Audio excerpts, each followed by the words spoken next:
Good morning students. अब तक हम स्टडी कर रहे थे मेजर्स ऑफ मनी सप्लाई। हमने स्टडी किया था M1 measures of money supply. M1 में हमने क्या स्टडी किया था? C plus D D plus O D.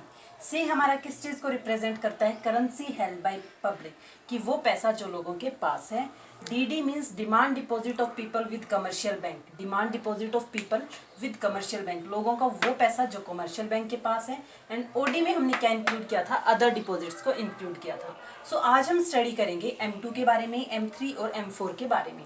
हम बात करते हैं M2 की। M2 क्या है? एक ब्रॉडर कॉन्सेप्ट है देन M1। M1 से क्या है? बड़ा कॉन्सेप्ट है। Beside all the components of M1, कि M1 के जितने भी कंपोनेंट्स हैं उन सबको इंक्लूड करके ये किस चीज़ को इंक्लूड करेगा? Saving of people with post office, लोगों का वो पैसा जो सेविंग की फॉर्म में पोस्ट ऑफिस के अंदर डिपॉजिट है, उसको भी M2 क्या करता है? अपने साथ इंक्लूड करता है।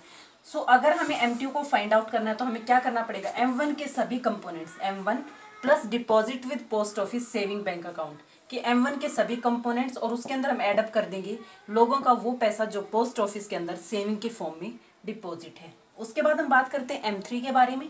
ब्रॉडर कॉन्सेप्ट देन M1, ये भी क्या है? M1 से बड़ा कॉन्सेप्ट है। It also include net time deposit और फिक्स टर्म डिपॉजिट। ये किस चीज़ को इंक्लूड करेगा? M1 के सभी कंपोनेंट्स को, और उसके साथ साथ इंक्लूड करेगा नेट टाइम डिपॉजिट और या फिक्स्ड और term deposit of people with commercial bank, कि लोगों का वो पैसा जो कमर्शियल बैंक के अंदर डिपॉजिट है फिक्स्ड या टर्म डिपॉजिट्स की फॉर्म में। तो अगर हमें M3 को फाइंड आउट करना तो क्या आएगा? M1 के सभी कंपोनेंट्स प्लस एडअप कर देंगे net time deposit with commercial bank, तो हमारा क्या आ जाएगा? M3 आ जाएगा। उसके बाद हम बात करते हैं M4 के बारे में। M4 क्या है? It is still broader concept. ये क्या है? ये भी ब्रॉड कॉन्सेप्ट है। ये M3 से भी ज़्यादा ब्रॉडर कॉन्सेप्ट है। Beside all the components of M3, कि M3 के जितने भी कंपोनेंट्स थे उन सबको इंक्लूड करके। M3 में क्या क्या था? M1 के सभी कंपोनेंट्स और net time deposit with commercial bank. Means M4 में हमें क्या करना पड़ेगा? M3 के सभी कंपोनेंट्स को लेना पड़ेगा। उसके साथ ये और क्या इंक्लूड करेगा? Total deposit with the post office, की पोस्ट ऑफिस के अंदर जो टोटल डिपॉजिट है उसको भी M4 में हम क्या करेंगे? इंक्लूड करेंगे। तो हम अगर हमें M4 को फाइंड आउट करना है तो क्या करना पड़ेगा? M3 के सभी components plus total deposit with post office, कि टोटल डिपॉजिट जो पोस्ट ऑफिस के अंदर क्या है? डिपॉजिट है। उसके बाद हम बात करेंगे इंडियन मॉनेटरी सिस्टम के बारे में। इंडियन मॉनेटरी सिस्टम क्या है? Refers to the form of money which circulates in the economy, वो पैसा जो क्या करता है? पूरी इकोनॉमी के अंदर, पूरी कंट्री के अंदर सर्कुलेट करता है by way of order authority of government. किसके ऑर्डर के अकॉर्डिंग? गवर्नमेंट के ऑर्डर के अकॉर्डिंग या गवर्नमेंट की अथॉरिटी के अकॉर्डिंग। मीन्स वो पैसा जो पूरी इकोनॉमी के अंदर सर्कुलेट करता है गवर्नमेंट की अथॉरिटी के अकॉर्डिंग या गवर्नमेंट के ऑर्डर के अकॉर्डिंग।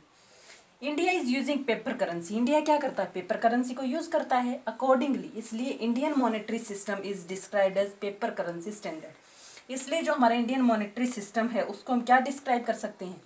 क्या है? पेपर करेंसी स्टैंडर्ड है। Both paper notes and metal coins are credit money in India. India के अंदर क्या यूज किए जाते हैं? पेपर कॉइन्स नोट्स भी यूज किए जाते हैं और मेटल कॉइन्स भी यूज किए जाते हैं। तो इनको हम क्या बोलेंगे? क्रेडिट मनी बोलेंगे इंडिया के अंदर। The only difference is, difference सिर्फ किस चीज़ का है? While coins are of small denomination, जो हमारे कॉइन्स हैं वो कैसे हैं? छोटी वैल्यू के हैं, स्मॉल डिनोमिनेशंस के हैं। और जो हमारे पेपर नोट्स हैं वो किस चीज़ के हैं? लार्ज डिनोमिनेशंस के हैं। इसलिए कॉइन्स हैं वो इंडिया के अंदर क्या है? लिमिटेड लीगल टेंडर्स हैं, कि जो हमारी क्या होती हैं? स्मॉल पेमेंट्स होती हैं उनको उनकी पेमेंट करने के लिए यूज़ किए जाते हैं। और जो पेपर नोट्स हैं इंडिया के अंदर वो क्या है? अनलिमिटेड लीगल टेंडर्स हैं। मीन्स जितनी भी हमारी अनलिमिटेड वैल्यू की पेमेंट्स होती हैं वो हम किससे करते हैं? पेपर नोट्स की फॉर्म में इंडिया के अंदर करते हैं। It means coins can be use to settle payments only of limited value, कि कॉइन्स हैं उनको सिर्फ यूज़ किया जाता है लिमिटेड वैल्यू की पेमेंट्स करने के लिए। और जो हमारे पेपर नोट्स हैं उनको यूज़ किया जाता है अनलिमिटेड वैल्यू की पेमेंट्स को करने के लिए। तो स्टूडेंट्स ये हमारा क्या था? Indian monetary system. सो आज हमने स्टडी किया M2 कैसे फाइंड आउट करेंगे, M3 M4 और इंडियन मॉनेटरी सिस्टम के बारे में। So students topic completed. Thank you.